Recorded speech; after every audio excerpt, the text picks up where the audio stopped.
is Ginger, and this is Ginger's Rant Show. It's Lakewood in Washington, and it's 64 degrees, a little bit sunny, still some cloud cover. Um, we're still experiencing some of the smoke from the brush fires around the area, so let's hope it clears off. I don't think it's going to get that warm today. I really don't. So I have my furnace slightly on, but it's comfortable.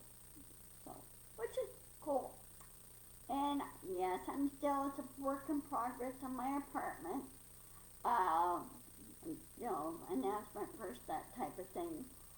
Also, hey Dorothy, nice seeing you. How are things in Florida? Um, uh, it's gonna take me a while to get rid of this cough because I've been over in the old place for so long, and the bathroom in there had black, and over the old apartment, the bathroom had black mold, and so I was exposed to it. And trying to get my old apartment manager thinks it's like pulling teeth, so he's got to fix it before any inspection, when they do an inspection or anything. So, we'll see what happens on him, but I don't really care. Hey Nancy! Oh, Nancy, I'm glad you're on. I added a new drop shipping app. It's called Drop Commerce, and they only deal here in the United States and Canada. And these are local vendors that they warehouse through. So, I'm in the process of adding new,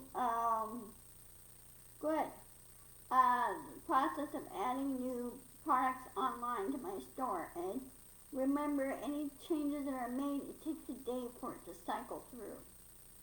So, there'll be new products on hand, and once it's up and running, I will let you guys know. I'll do an announcement here on Facebook. That's on my store, Ginger Store and more. And also, I just ordered a new microwave. It's a Toshiba, and this one has humidity control, so you don't get the excess humidity when you open the door, when you get steam and everything come out. It controls that. So it's just a matter of making a space on my counter space for it. So, yeah. So keep an eye out, and I will let you know on my store. Now, since you notice my title is Hump Day and Dictator's Temper Tantrums and Hissy Fits. First of all, Brat Un, who I call him that over in North Korea, is upset at the fact that we do practice maneuvers with Japan, with Taiwan, any other countries, and everything else to patrol and protect our interests over there, including Guam, U.S. Guam, and other small territories which we have out in the Pacific Ocean. And he's throwing a little hissy fit, so he decided to throw a rocket out in the ocean. Well, too bad there's not a way of hacking the rocket electronically and make it turn around and aim back at him.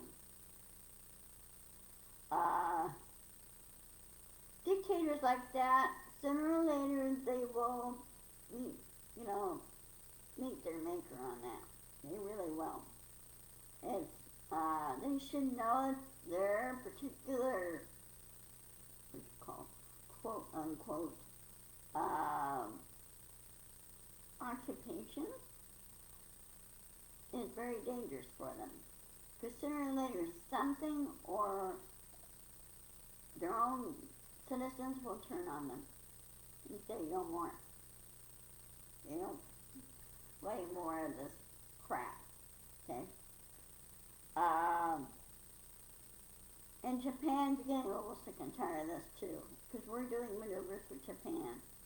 And what's wrong with working other free democratic countries with our navies and everything? Especially with UNA's doing this crap especially China is saying they're being two-faced. Um,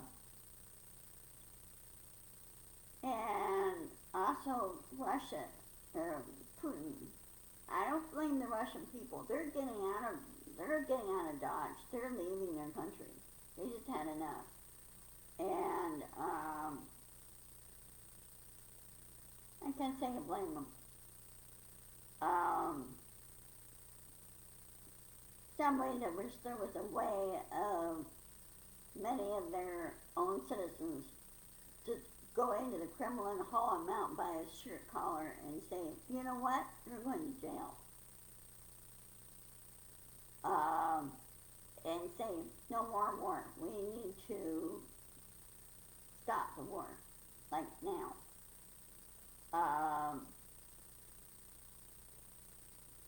Putin's dream bridge, of course, you know, goes from Crimea to Russia itself across the Black Sea, got blown out of the water. Ukraine blown out of water. They took it out, and so that way there's no more supply chain for Russia for their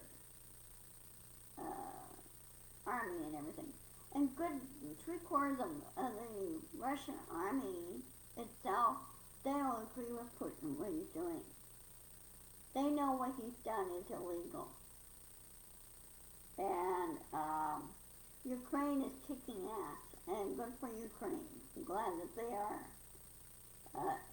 Any country has the right to defend themselves when another country or dictator like Putin wants to land grab. There's a crow out here that lands on a branch and he's kind of bouncing around. Oh, he's got a good perch this time. Hi, crow.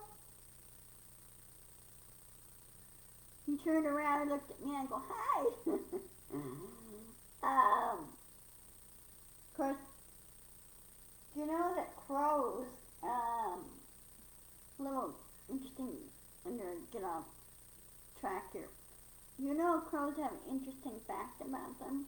They can do human recognition. They can recognize you. And they can judge whether that you're the enemy or the friendly. And I always, when I see a crow, I always say hi to them. And sometimes they answer back and sometimes they don't. But they look at you, they watch you, that type of thing. But if you do something wrong against them, oh boy, watch out. They will do revenge. So, keep that in mind when you see a crow. Okay, anyway, back to Ukraine and Putin. Anyway, they took out Putin's dream bridge. They took it out. The bridge was a combo auto highway and also a train track going across it. And took out the train. And took out some of the tanks and everything that was going across Crimea. And I think now Ukraine needs to gain Crimea back and say, no, you cannot annex it. It doesn't belong to you. Ever. And Putin has no right to arbitrarily annex another country's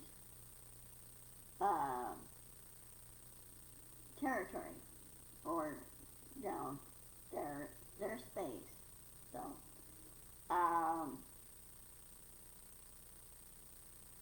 like Trump, he who shall not be named, you know what? Putin's like Trump. He does stupid things. He doesn't think things through. He won't listen to any of his advisors, and many of his inner circle are saying, you know what? Bye.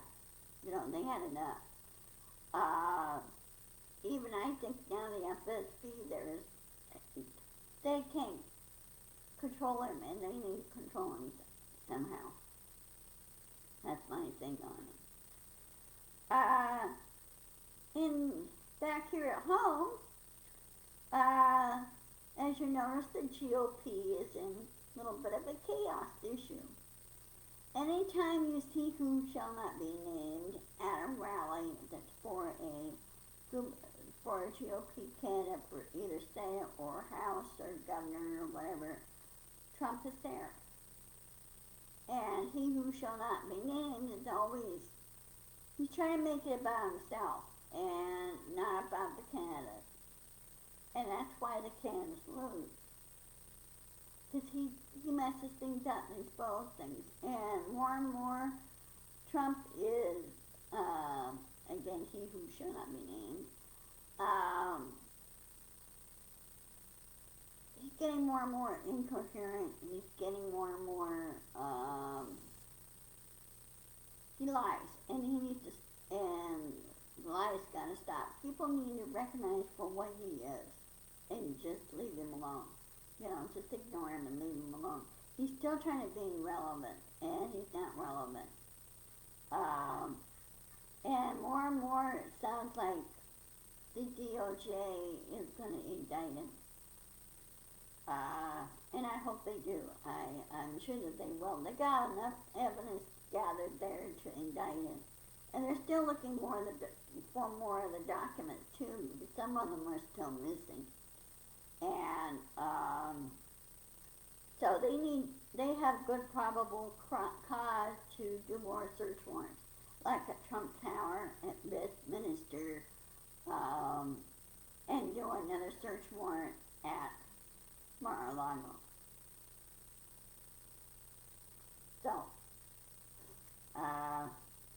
and Trump keeps saying, well, those documents are mine, those documents are mine. No, they're not. They belong to the United States.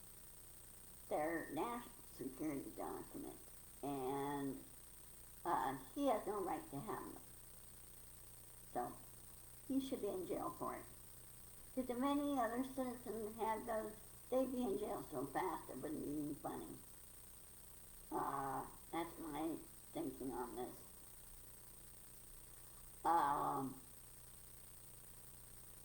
Anyway, many of the extreme right-wing candidates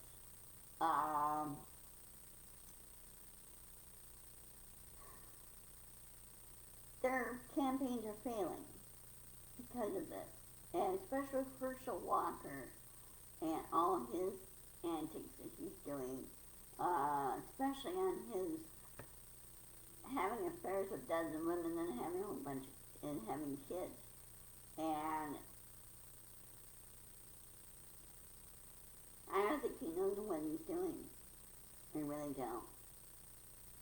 Herschel Walker is 60 years old. And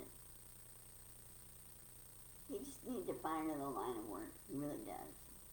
I know he was 12 years in the NFL and had gotten hurt a number of times. He had concussions, and concussions can cause other brain issues, brain function issues.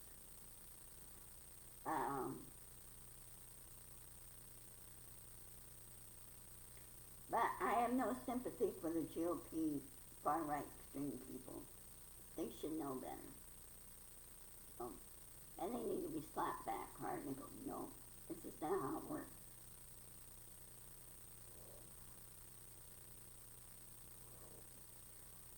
In Florida, Dorothy, and Puerto Rico, they're still recovering from Hurricane Ian. They still need a lot of help. If anybody could help, they can. Go to the Red Cross, go to, there's other charities besides the Red Cross that go down there and help. Both in Puerto Rico and Florida. Many people think Puerto Rico is a different country. No, Puerto Rico is the U.S. territory. It's ours. And we need to help them. And they really got smacked. They got smacked by two other hurricanes 4 years ago. And they still haven't recovered just because he who shall not be named is dragging his feet on recovery.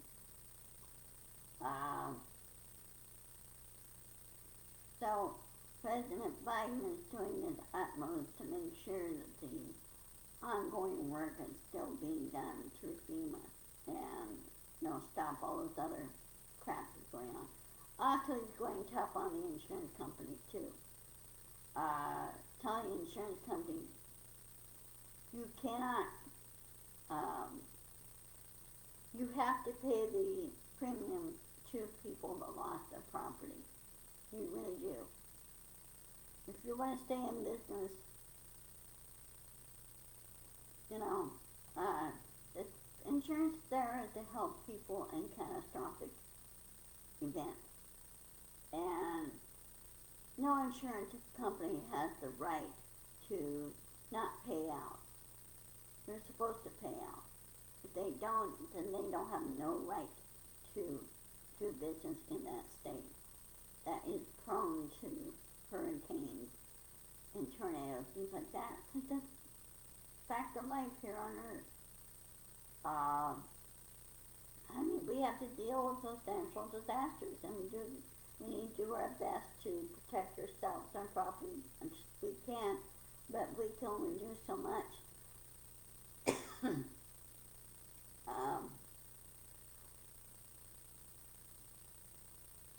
a minute.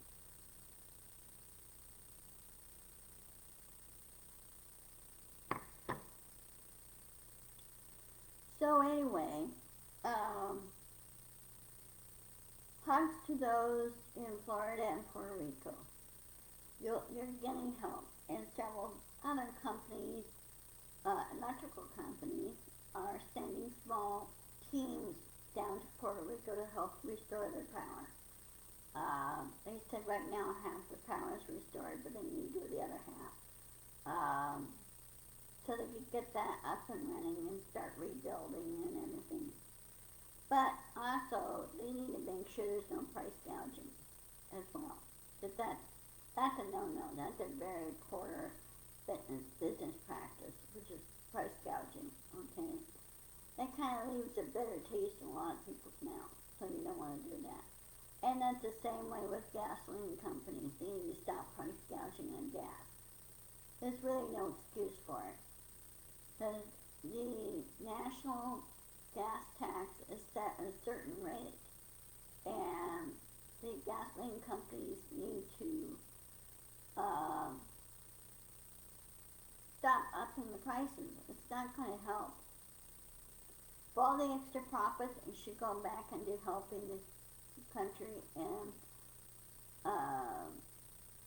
helping the public.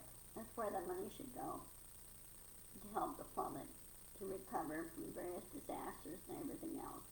In other words, distribute their wealth a little bit. They'll still make money. They just need to stop price gouging. And they need to pay their fair share in taxes. They really do. Matter of fact, I think now they should be forced to. They said, well, if you're not going to pay your business income tax, then you shouldn't be in business. Now, I know a lot of other companies that will pay their income tax, that because they use their infrastructure. They use our railroads, our roads, shipping, whether it be land, sea, or air. And they need to remember that. Also, they need to pay their employees better, too, and that's one of my pet peeves. You hear companies, some of the fast food companies, oh, well, we'll have to raise the prices and we'll have to cut back hours and everything else. And they go, you'll soon find out that's not true. And here in Washington State, now our minimum wage here in Washington State is going to be $15 an hour. But they're finding out that a lot of people don't mind paying the prices being up just a tad, and they just adjust it. They don't do a big, huge conglomerate adjustment on the prices or anything else. They don't do any gouging, but they just raise it just a little bit to cover the wages of the workers. Nowadays, you cannot uh, live on $7.25 an hour. You can't, because your wages then are still frozen, and you have no way of catching up to prices of things nowadays. It takes you longer to put money back to get things that you need. Okay? Like Ron Johnson, he's so out of touch it's not funny. And I told him, if you know, people should say it to his face, that no, you cannot live on $7.25. Where do you get this idea that they are paid too much? Prove it to me. Show me that they get paid too much. And you know what? I bet he can't. I bet he can't prove it at all. Those that make 15 an hour, 23 an hour, they do pretty good. They just watch their P's and Q's as far as their household budgets go. When I worked at Boeing, I used to make $23 an hour. That was way above minimum wage. And of course it's union, but you know, I don't mind unions if you have a good union that backs you up. And I remember years ago, yeah, he is. And you know what? They need to put, once we get our Democrats in there, both the House and Senate, they need to go in there and do some reforms, heavy reforms, and make it rock solid. They need to make it where no insider trading. If they want to do outsider trading, they have to wait until they retire or resign from Congress. They could do it then, but they cannot do it while they're in office. 2, I think now we need to do a term limit on Congress and Senate. They can only serve 2 terms. That's it, 2 terms. And they could retire at 65 or retire at 69, whichever comes first. Because each senator and representative, their birthdays fall on different times of the year. So it's not, you know, like when you start when you start a kid in school, like in kindergarten, they said you have to be 5 years old by September 5th or whatever. Well, that doesn't always work. Because kids turn 5 at different times throughout the year. So, yeah, I agree, Nancy, he is getting paid too much. Matter of fact, I think his pay should be docked. Okay? He and McConnell and McCarthy, they need to be docked. They should be forced to retire. Okay? Needs to have somebody in there that does public service and takes it seriously and not, you know, for greed or anything else. Just, you know, you just work like a regular job. Okay?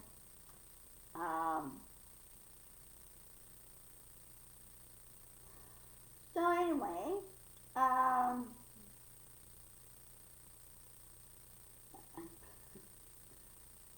love the crows out here. There's a tree branch that's about almost up to my window out here, my middle window. And they land on that branch and they're bouncing around trying to keep their perch. It's really funny. So anyway, yeah, and they need to, the special interest group should be very limited. The only special interest group that I see is you and me. We're the special interest group. We're the bosses. And we should be saying, you work for us. You don't work for corporations. And corporations should be denying access to the senators and representatives. They don't belong there because they're a corporation. They're not a private citizen.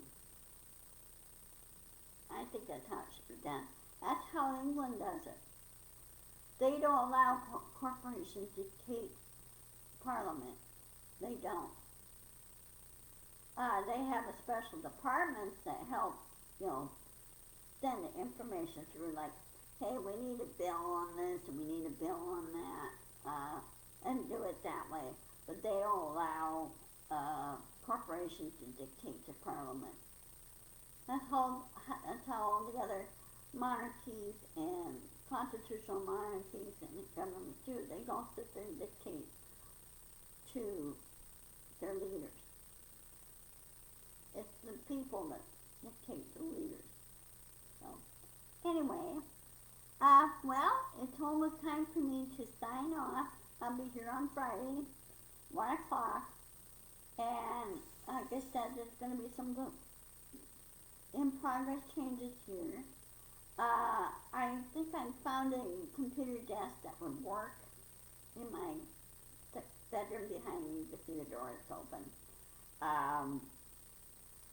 Second bedroom in there. I'll be moving my office in there.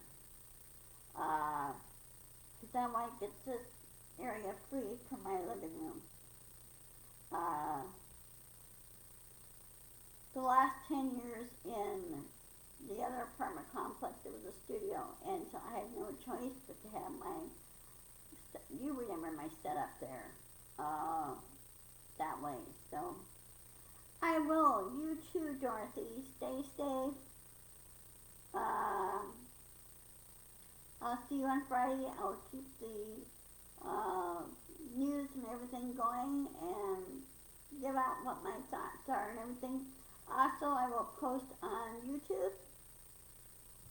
I will post that. I still need subscribers. I need to get to 1,000 subscribers before I could go live simultaneously. That's part of my problem right now. So, I will. You too, Nancy. Take care, guys. I love you. And be sure to insist, persist, and push back and get the facts out there. Okay? Talk to you later. Love you. Bye-bye.